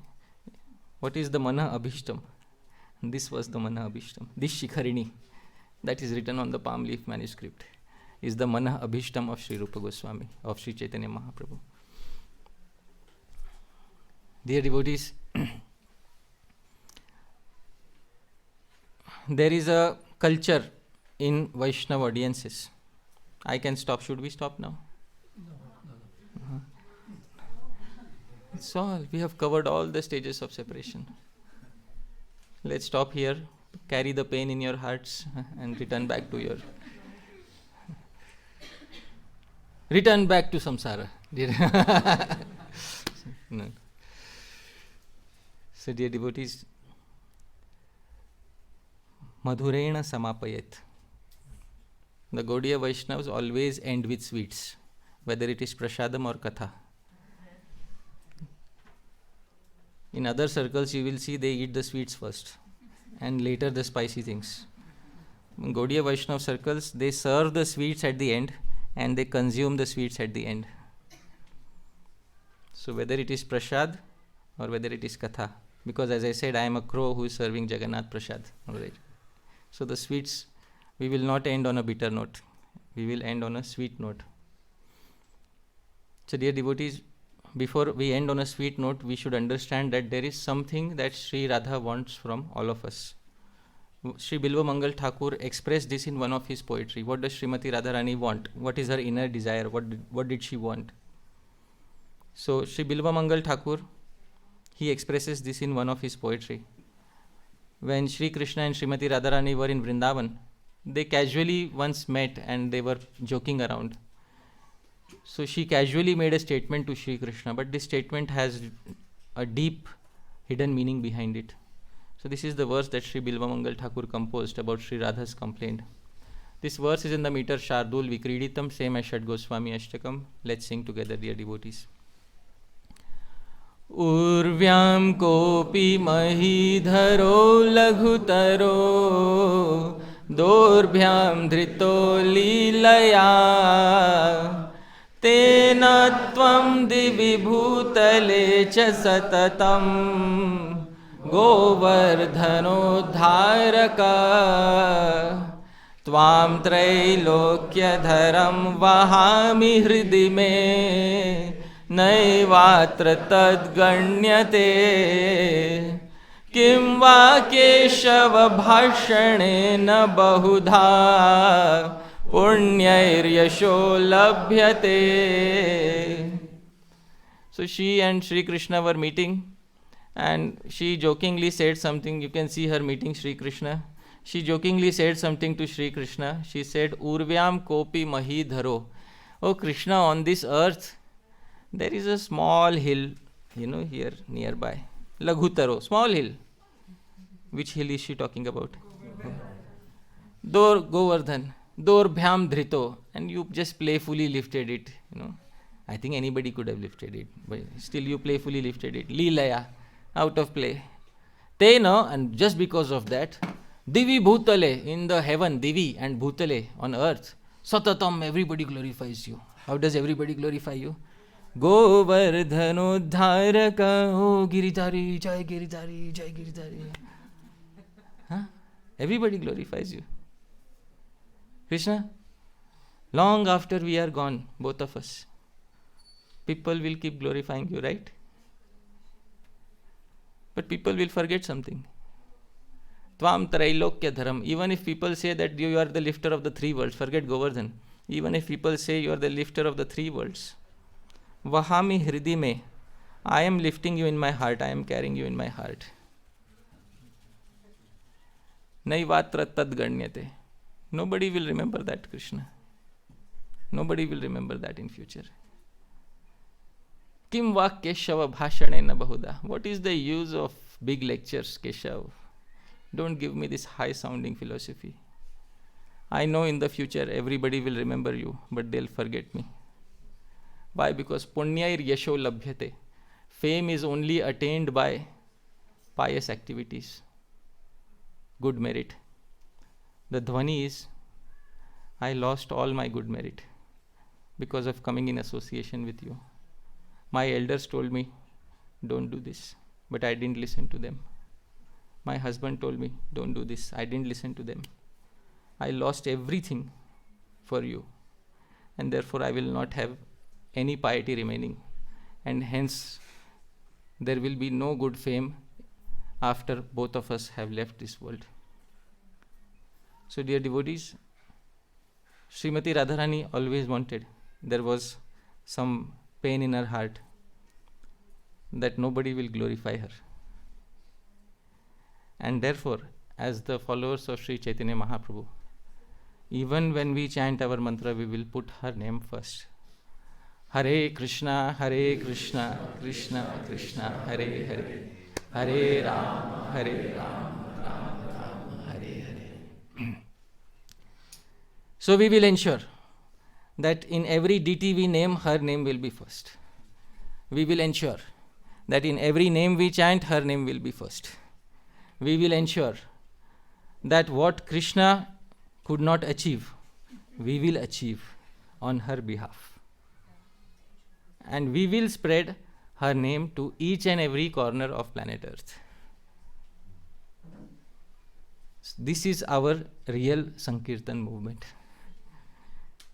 To spread her name and glories throughout the entire universe, because this is what she wanted, to be remembered as somebody dear to Sri Krishna. So this is the translation of the verse. Prabhu, kindly read. In a small field somewhere, you playfully held up a small hill using your hands. And now everyone on earth and heaven praises you as the lifter of Govardhan. I, however, hold you, the maintainer of the three worlds, in my heart, and yet nobody counts that at all. O Keshava, what is the use of speaking big words? Fame is acquired only by pious karma, which I have none. So dear devotees, we should end on some glorification of Srimati Radharani. Do all of you agree? Yes. And as I said, we are a movement. So in every generation, things should keep. And I was asking that day, Rupa Goswami created poetry, Jiva Goswami created poetry. So are we writing poetry? I asked. So I would like to, with folded hands, request the Vaishnavas. If I have your permission, I would like to show one verse of my creation.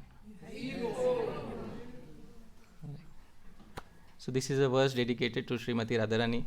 I'll show this verse on the screen. This verse is in a different meter. I will sing the verse. Kindly repeat after me. Ravale gochara,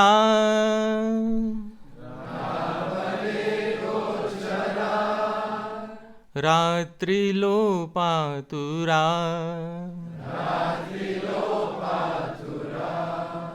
Ragataleshwara,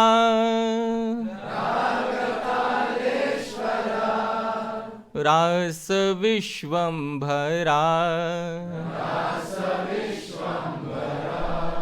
Radha Saramvara, Radhika Nashwara, Raturo Manchara, Rasa Bhumim Para.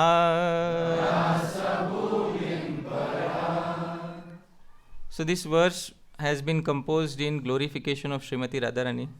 The speciality of this verse is that every line that we sang begins and ends with the same syllable. Ra vale gocha ra. Ratri lopatu Ragataleshwa. Because Ra is the first syllable of whose name? Shri. Alright? Are you happy? But we have not explored the meaning. Should we explore the meaning? Yes. So, Shri Prahlad Prabhu, kindly read the meaning. You can skip the technical terms in the brackets. She manifested herself in Rava. She becomes anxious due to the passing away of the night. She is the greatest expert in musical melodies and beats. She is the nourisher of the world of rasa. She is eternal, and she causes the appearance of ecstatic emotions such as goosebumps in Krishna or in her devotees. May the greatest of the great, transcendental potency named Sri Radhika bestow access to Vrindavan, the land of Rasa Leela, for it is the essence of all perfect objects. So dear devotees, this is a verse in glorification of Sri Radha. Are all of you happy? Yes.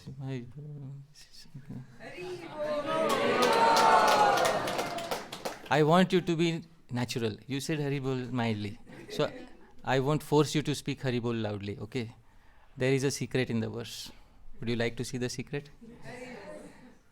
So here is the verse in front of you. I have written the verse, dear devotees. And here is an 8-petal lotus. Alright, so I will sing and you can see the first line, please repeat after me. Ravale gochara. So you can see the first syllable, Ra, in the center. In the first petal, Va, can you see? On the above petal, Le. Above the petal, Go clockwise, Cha, and come back to the center, Ra. Ra, Va, Le, Go, Cha, Ra. Everybody understood the pattern? Alright? So let's sing together and you can see if the pattern fits. Let's sing together. Ravale gochara, Ratri lopatura, Ragataleshwara, Rasa Vishwambhara, Radha Saramvara, Radhika Nashwara, Raturo manchara Rasa bhumim para. So dear devotees, this is a lotus in glorification of Srimati Radharani.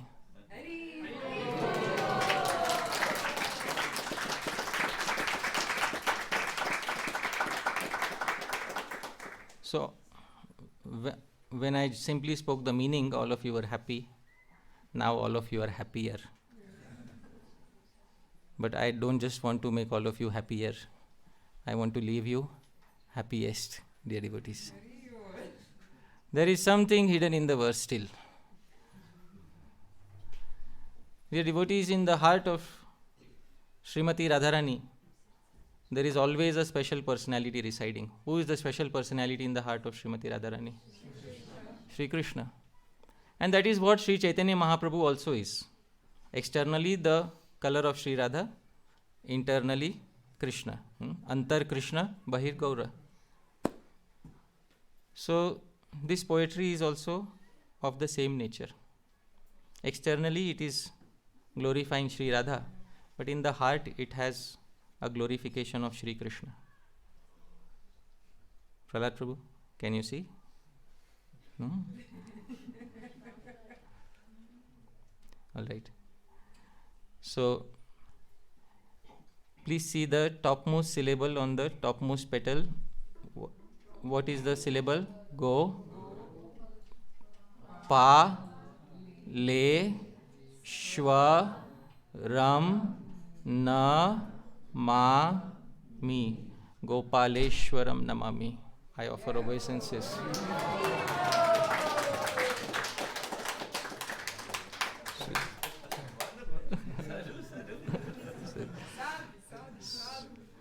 So dear devotees, the glorification of Sri Krishna hidden in the heart of Srimati, the glorification of Sri Radha. So this is the world of Sikharini. I hope, dear devotees, you felt intoxicated. All right. Thank you very much. Yadatra skhalitam kinchit vidvam sahapurayantu tat. Yadatra saushthavam kinchit tad guroreva me nahi. Yadatra skhalitam kinchit. If I made any mistakes, dear devotees, because conditioned soul, 4 defects. So if I made any mistakes, you are all learned devotees, Vidwans. You were personally selected by Sri Rupa Gosvami, and I have proved it in this audience. So if I made any mistakes, purayantu tat. Please correct any mistakes. But yadatra saushthavam kinchit. If there's anything nice in the presentation, single verse, single slide, single line, single word, single syllable, or even half a syllable, please remember Tad Guru Reva. It belongs to my Gurujanas, my Diksha Guru, my Shiksha Gurus, all the disciples of Srila Prabhupada, all the God brothers of Srila Prabhupada, all the Gaudiya Vaishnavas in the past from all branches of Sri Chaitanya Mahaprabhu's lineage, in the past, in the present, and who will be in the future, including all of you, are also my Gurus. So it belongs to all of you. May nahi, it doesn't belong to me. Thank you very much, dear devotees. Jagat Guru Srila Prabhupada ki jai. Hare Krishna.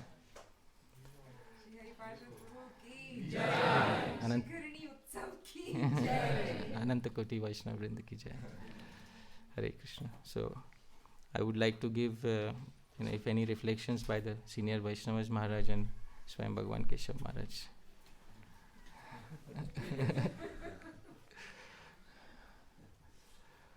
Hare Krishna. Hare Parshad, honestly, I'm not often short of words, but I have now listened very carefully, and my whole reception is still full with the nectar. And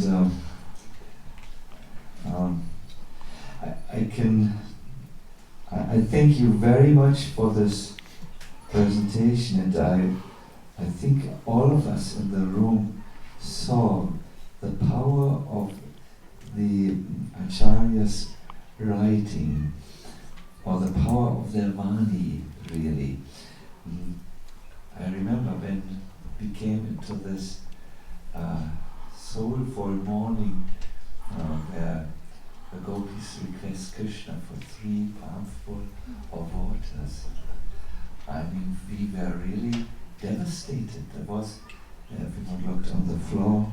We were really, it came to us, this mood, in some little percentage. We were touched by a Vani of divine saint Rupa Goswami. That was the verse of Rupa Goswami also then, or was it Jiva Goswami when the request is there for the 3 pounds? That is Gopal Champu. Gopal Champu, Jiva Goswami, yeah. So my dear devotees, let us take notice. We really were transformed by the ancient Vani of a personality who lived several centuries ago on this planet and served this. And you were really very good, on the bar. It needs to be. You were a barkeeper in that sense of supplying us with a drink which was mixed several hundred of years ago. And it was a very powerful experience of Vani, the power of Vani, which came to us. Thank you. And another thing, I think it is very important that you use your talent continue to serve it. Sorry, it's something in the throat. Continue to serve it in this wonderful mission of Srila Prabhupada. Yes, we have the human element very much in our mission, and sometimes it is stronger and sometimes it's less strong. At the moment, I think there is a lot dissatisfaction there. But when the devotees understand, listen, it's all about this message, this great philosophy of Krishna consciousness. Don't become so disturbed if human beings make failures. It always has been like this, it will be like this. So, but the essence is different. So thank you very much. We need this very much. And Haripur, sorry, I can't comment anything on the verses because I'm so filled and all my channels are full with the wonderful Sikharini, so I can only speak general. Hare Krishna. So, perhaps Kishore Maharaj. Yeah, but I think the purpose of Sri Rupa Goswami is fulfilled because there is a verse in Chaitanya Charitamrita which says, what is the use of a bowman's arrow and a poet's poetry if it doesn't make the head spin? So Sri Rupa Goswami, if it doesn't pierce the heart and doesn't make the head spin, there is no use of a bowman's arrow and a poet's poetry. So I think that effect is to some degree. Thank you. Yes, Maharaj, please. I'm the parampara of Satchidananda Maharaj. I don't have anything.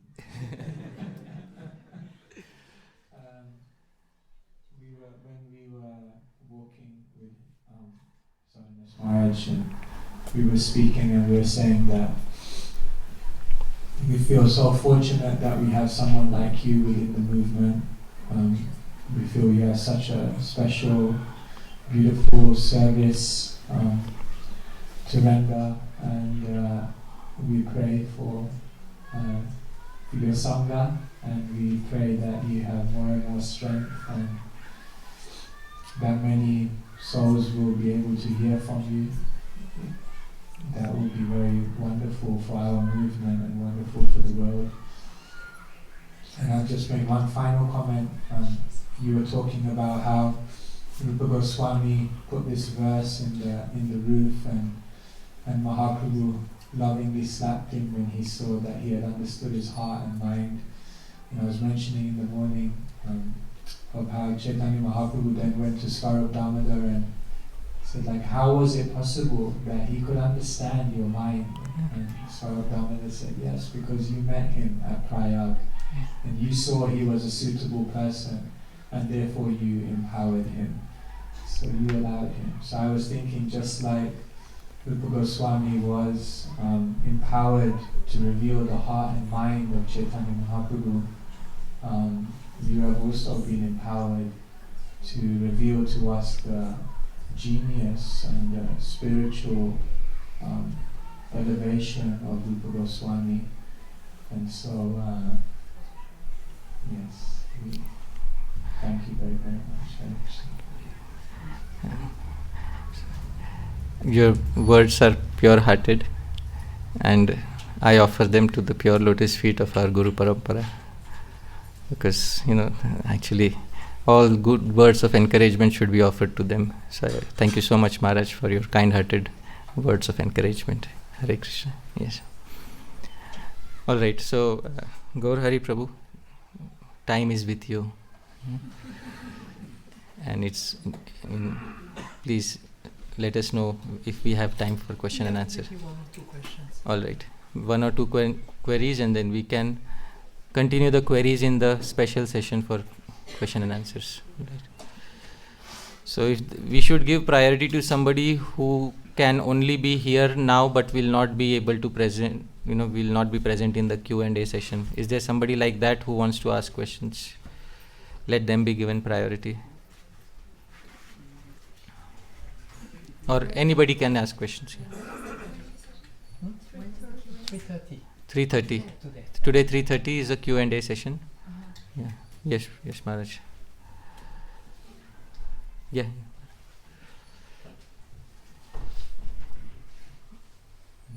Just one first small question and then second question. First question is, where is this verse from? This verse was taught to me in my childhood. I had a Sanskrit teacher who, because sometimes we had the tendency of learning some sutras and displaying it in front of others. So our Sanskrit teacher was good. He taught us some verses. One of the verses was this. So the verse is of unknown origin, but I memorized it because it has a very good message packed into 32 syllables. So that is why I like to quote this verse often. So there are many verses from anonymous authors. Even in Padyavali there are, but Sri Rupa Goswami includes them because the message is very good. So this verse is like a final message that I give in all the presentations, because it's important to understand that, like how you were saying, Paurusham Drishu, I am the ability, Krishna says. So even if a presenter has some ability, they should be conscious of the fact that that ability originally belongs to somebody else. Yad yad vibhuti mat sattvam. Any glare of fantastic things that you see in anyone is actually only a small spark of Krishna's splendor. So that is how to understand, all good things. And it also includes how to understand bad things. If anything was mistaken, then you kindly correct me. So that is what it is. And just the second question was, in the beginning of your presentation, you quoted this verse, Pradiyata Tato Griham, Shravana Darshanam Dhyanam. As I understand, is this the only verse of the Bhagavatam that is repeated twice? Because it appears twice, once to the gopis and once to the Yagyapatnis. Yeah. Can you say something about that? Like, is there something there extra you can tell us about that, and their different responses to Krishna's call for them to just go back? Yeah, so in the case of the Yagyapatnis, it was clearly Purva Rag, and the Yagyapatnis, also understood that there were social reasons for Krishna asking them to go back. The social reasons for Krishna asking them to go back is because they are wives of Brahmanas, and Krishna is playing the role of a cowherd, that is a Vaishya. Now, according to Shastra, if a boy from a Vaishya family marries a girl from a Brahmana family, it is called as Pratiloma marriage. And that sort of a marriage is not recommended in Shastra. And Bhagavan doesn't want to set that example. Also, they are already married to, the Brahmanas already. So, that is another strong reason for Shri Krishna telling them to go away. And they did go away actually. In their case, they did go away. But in the case of the gopis, they belong to the same community, cowherd community.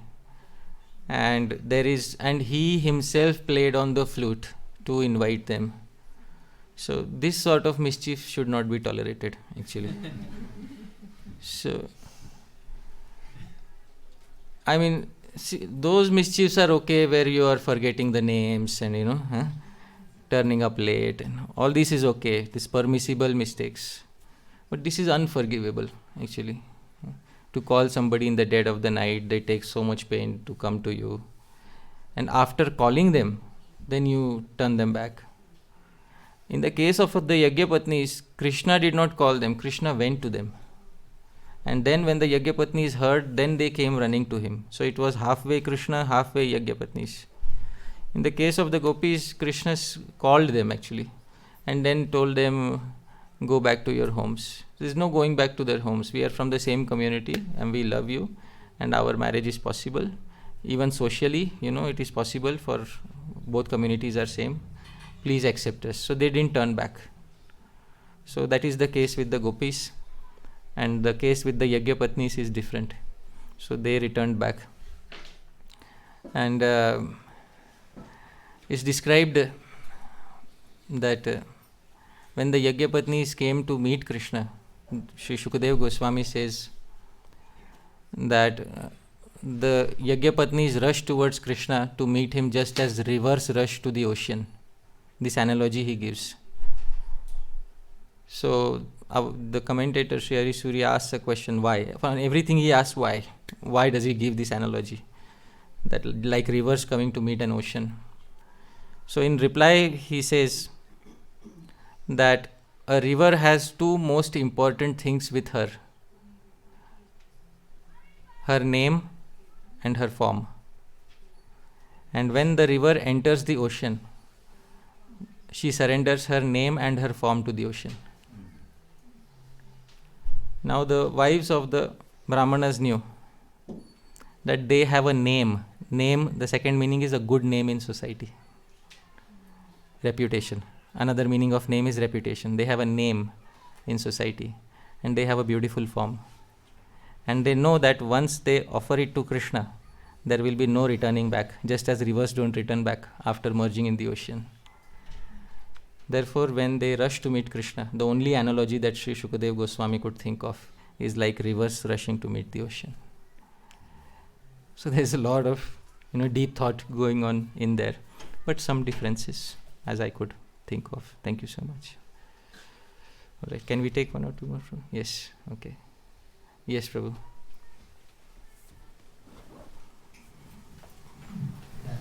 This morning you commented on proper mind frame for bhajan in relation to the conversation of Kurukshetra being the place of separation.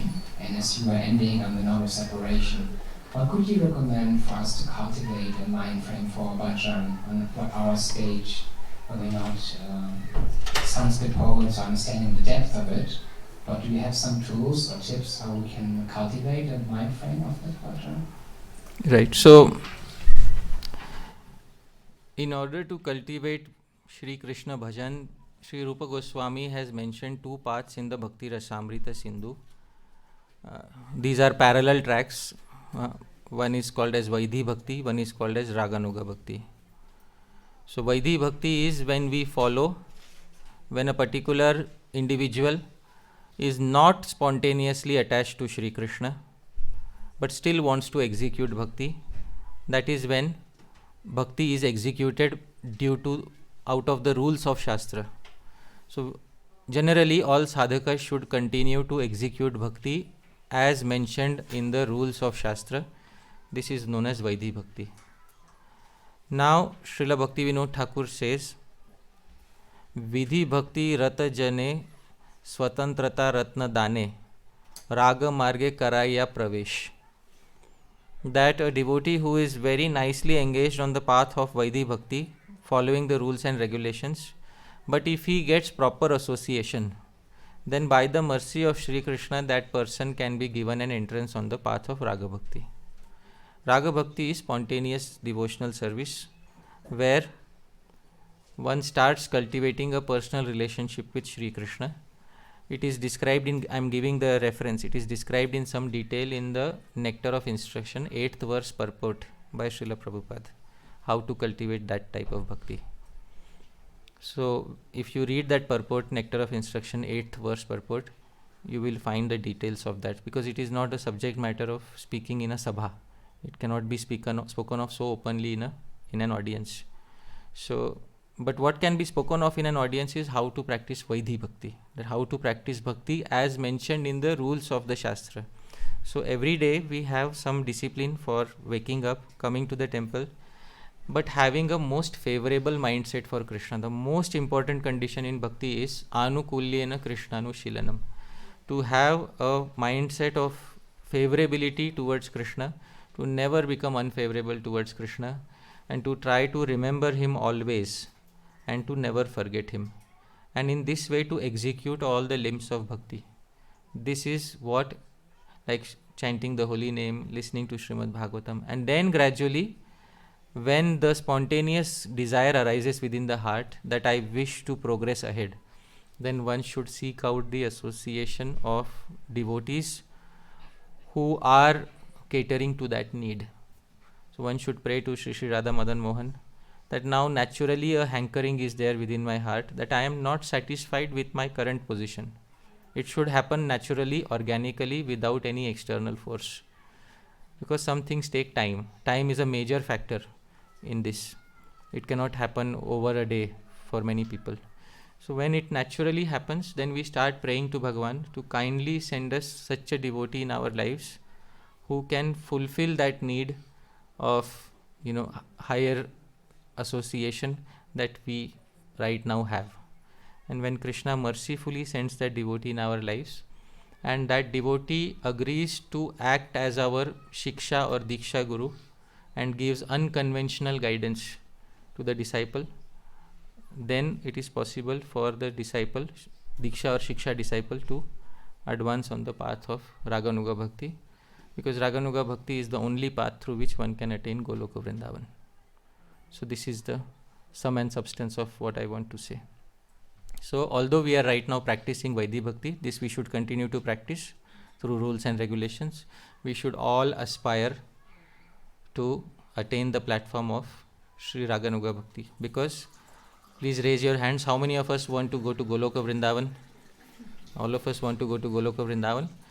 But it is not possible for us to go to Goloka Vrindavan by practicing Vaidhi Bhakti, because it is mentioned in Sri Chaitanya Charitamrita, Sakala Jagata More Kare Vidhi Bhakti, Vidhi Bhakti Vraja Bhava Paite Nahi Shakti. Everywhere in the world people worship me according to scriptural injunctions, Vaidhi Bhakti. Krishna himself says, but simply by following such regulative principles one cannot attain the loving sentiments of the devotees in Vraja Bhumi. So this is just given there. So we continue to practice the rules and regulations. Doesn't mean that we drop them, but we have a higher aspiration. That higher aspiration is to someday attain the higher variety of bhakti that Sri Rupa Goswami spoke of, that Sri Krishnadas Kaviraj Goswami spoke of in Chaitanya Charitamritam. Otherwise, it is impossible to attain Goloka Vrindavan. This is given right here in the Chaitanya Charitamrita. It's impossible to attain Goloka Vrindavan. So we need that element of raga or spontaneous attachment. Otherwise, no matter who promises, how many promises are given that you just do this formula and it will happen, that formula and it will happen. If it would happen with a formula, Rupa Goswami would have given a formula. If it would have happened with a certain fixed number, Rupa Goswami would have given that fixed number. It is not dependent on a formula or a fixed number because attainment of Raga Bhakti is not a mechanical process. So it has to occur by the volition of Sri Krishna. It is difficult to attain this type of bhakti because Krishna doesn't want to give it easily. It is Krishna who doesn't want to give this type of bhakti easily. Sometimes I say you'll have to struggle with him in order to get it. You'll have to fight it out with him in order to get it. But Krishna is Purusha, the man, the original masculine principle. And Jivas are all Prakriti, feminine principle. And in a fight between a man and woman, it is easy for a lady to win. She only has to do one thing. What? Cry.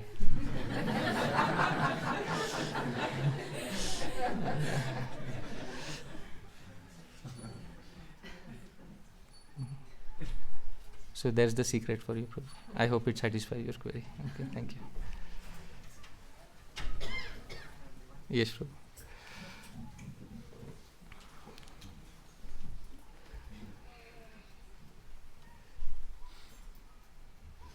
Hare Krishna Prabhu. Hare I must admit I feel a bit confused because suddenly you teach us now to see everything from the perspective of Srimati Radharani.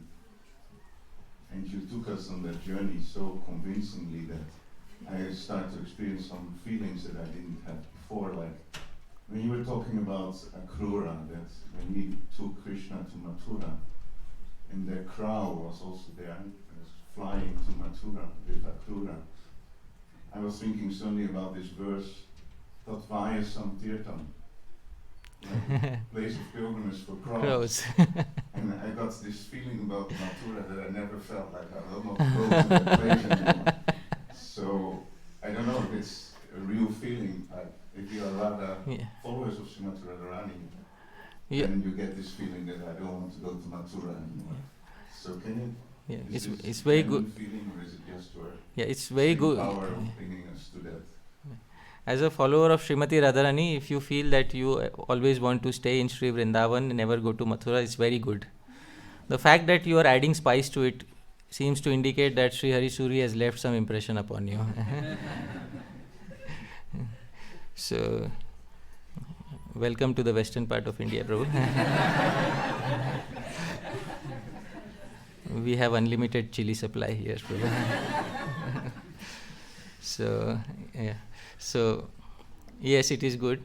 At the same time, the mood of the Goswamis is to keep Mathura in very high regard. Like, all glories from a distance. So to properly represent their mood, we will have to carry forward the same mood. That Mathura, oh, nice, Hare Krishna, Dur se Dandvat, from obeisances from a big distance. So that mood, if it is there, then very nice. So that is what I would like to say. So it is best to keep that mood so that we are in line with the 6 Goswamis of Sri Vrindavan. So thank you so much, Prabhuji. Yes. We'll take one last query from this. Thank you. You shared with us some passages from the Bhakti immersion, and I understand that you have translated it into Hindi now. And I was wondering when you will translate it into English, and also what is the eligibility to be able to study it. Alright, so just a few words about how Bhakti Rasayanam was translated. I heard it from my Guru Maharaj in his lectures. He used to speak of few passages from Bhakti Rasayanam. So I was immediately attracted, but I never knew who this personality was. For many years I never bothered to inquire. One fine day in Russia, there was a retreat going on, and one of the sannyasis, I won't name him, but he ended up speaking Damodar Leela. In the Damodar Leela, he said the milk started boiling.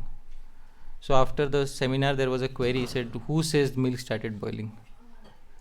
So he said, it's common knowledge that, the milk wanted to commit suicide. So who said that? So he said, it's common knowledge in ISKCON. So they asked, no, we should find out the source of the realization that the milk was thinking of committing suicide. So then somebody started saying it's in Anand Vrindavan Champu. Then they looked and found that it is in the English translation of Anand Vrindavan Champu, but it is not there in the original Sanskrit. So the question started floating around that how come it is in the English translation but not in the original Sanskrit. So that question came to me through emails. Then I looked in the Anand Vrindavan Champu. In the Hindi translation it was there, but not in the original Sanskrit.